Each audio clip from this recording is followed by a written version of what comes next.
Selama lebih dari 300 tahun, bangsa kita menderita di bawah penjajahan Belanda. Para pejuang kemerdekaan bangkit dan mengusir penjajah dalam perang panjang yang penuh darah dan pengorbanan. Pada akhirnya, para pendiri bangsa berhasil melakukan sesuatu yang luar biasa, menyatukan kita semua di bawah satu bendera, yaitu merah putih. Namun jika kita melihat sejarah Indonesia secara lebih dekat, ada satu kenyataan pahit. Tidak semua orang ingin menjadi bagian dari negara ini. Sepanjang perjalanan kita sebagai negara, berbagai pemberontakan muncul di banyak daerah, mulai dari Gerakan Aceh Merdeka, kelompok yang menginginkan kemerdekaan Aceh dari Indonesia, yang menyebabkan konflik bersenjata dari tahun 1976 hingga 2005. Di Maluku, terdapat gerakan separatis bernama Republik Maluku Selatan, hingga isu yang masih terus terjadi di wilayah Papua.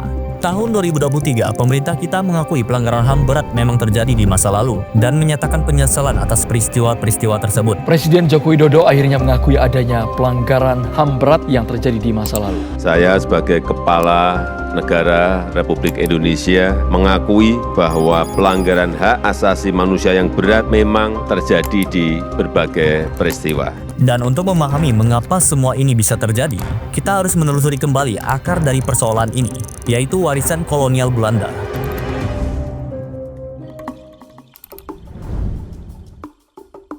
Awal 1900-an, Belanda telah menguasai sebagian besar wilayah Nusantara selama lebih dari 3 abad. Mereka datang untuk rempah-rempah, membangun ekonomi perkebunan yang sepenuhnya fokus pada keuntungan Belanda. Seperti kolonialisme pada umumnya, semua itu berdiri di atas eksploitasi penduduk lokal.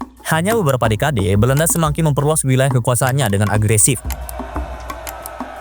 Pada awal Perang Dunia Pertama, wilayah Hindia Belanda sudah mirip Indonesia modern, dari Aceh sampai Papua. Namun sebenarnya, banyak daerah ini baru ditaklukkan beberapa tahun sebelumnya. Jadi, kekuasaan Belanda di banyak wilayah masih sangat baru, dan hal ini nantinya akan sangat berpengaruh dalam sejarah kita. Pada tahun 1913, Belanda ingin merayakan 100 tahun kemerdekaan mereka dari Prancis. Mereka juga ingin merayakannya di Hindia Belanda. Bahkan orang Indonesia diminta untuk menyumbangkan uang untuk merayakan kemerdekaan Belanda. Dan menurut aku ini cukup konyol sekali. Bahkan ini juga dikritik oleh Ki Hajar Dewantara pada tahun 1913. Dia menulis sebuah artikel yang berjudul "Andai Aku Orang Belanda". Artikel tersebut ditulis dalam konteks menyindir pemerintah Belanda. Dan setelah itu, semakin banyak orang Indonesia yang sadar dan ingin bebas dari penjajahan. Organisasi dan gerakan politik pun mulai muncul. Ide tentang satu bangsa mulai dikenal dan menyatukan banyak orang dari berbagai daerah. Namun, Belanda saat itu tetap merasa aman. Perang Dunia Kedua pecah. Jepang menyerbu Asia Tenggara termasuk Hindia Belanda yang kaya akan timah dan minyak. Banyak rakyat Indonesia sempat berharap Jepang akan memberikan kebebasan, apalagi dengan slogan mereka, Asia untuk Asia. Namun kenyataannya tidak seperti itu. Justru Jepang menindas dan memaksa rakyat Indonesia bekerja keras untuk kepentingan perang mereka. Jadi orang Indonesia tetap harus memperjuangkan kemerdekaannya sendiri. Ketika Jepang menyerah pada tahun 1945, perjuangan Indonesia baru dimulai. Tokoh-tokoh seperti Soekarno, Muhammad Hatta, dan tokoh-tokoh lainnya memproklamasikan kemerdekaan pada 17 Agustus 1945 dan berusaha membangun sebuah negara baru. Tetapi ada tantangan besar. Gagasan tentang Indonesia sebagai satu bangsa masih sangat baru. Banyak daerah ini baru ditaklukkan oleh Belanda.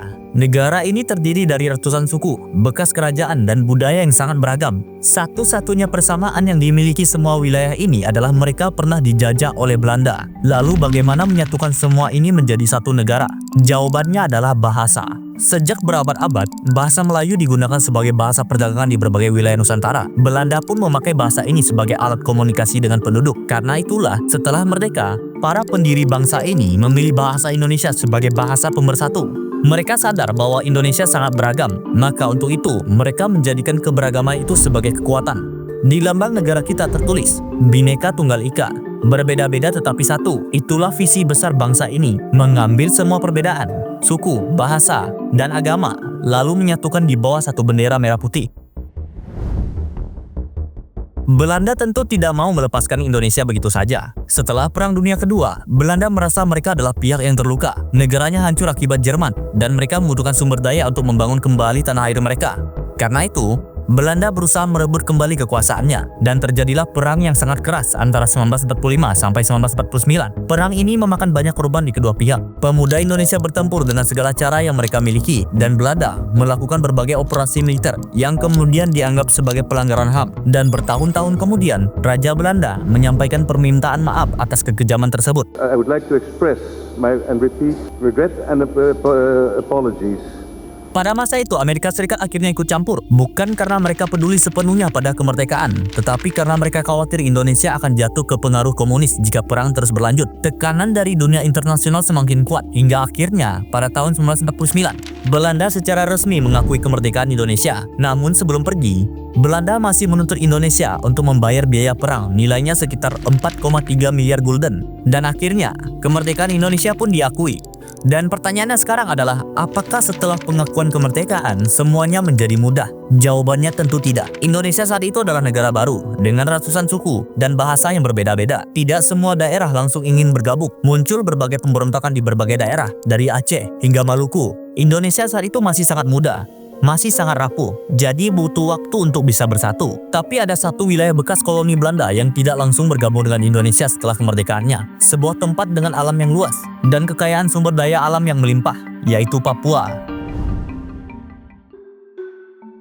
Awalnya, Belanda memutuskan untuk tetap bertahan di sini. Mereka mulai membangun sekolah, infrastruktur, dan memberikan pendidikan kepada penduduk. Mereka juga memberikan harapan tentang pemberdayaan sendiri di masa depan, bahkan kemungkinan menuju kemerdekaan. Tetapi situasi dunia saat itu berubah cepat.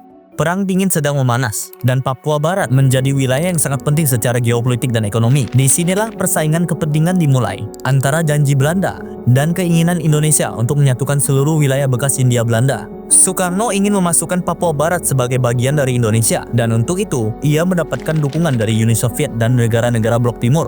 Namun, itu membuat Amerika Serikat khawatir. Pada masa Perang Dingin, Amerika Serikat tidak ingin komunisme menyebar di Asia Tenggara.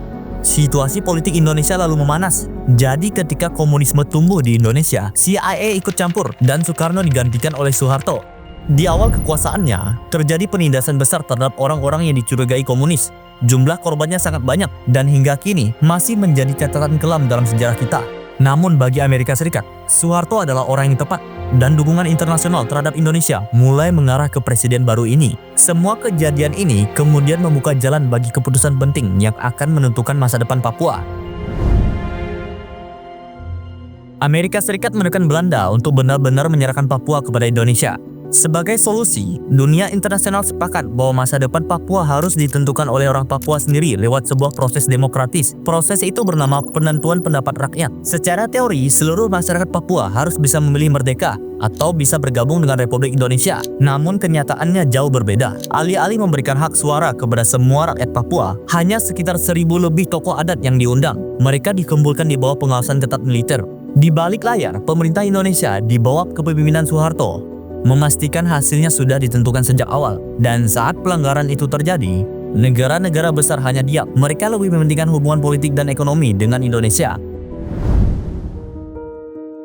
Indonesia dibangun dari gagasan besar, menyatukan ratusan etnis, bahasa, dan budaya di bawah satu identitas nasional. Dan dalam banyak hal, kita punya bahasa persatuan, filosofi kebangsaan, dan rasa identitas yang sama. Tetapi ada fakta lain, batas-batas wilayah ini adalah warisan dari masa kolonial, dan membawa banyak masalah. Jadi muncul pertanyaan, setelah Belanda pergi, apakah semua benar-benar berubah?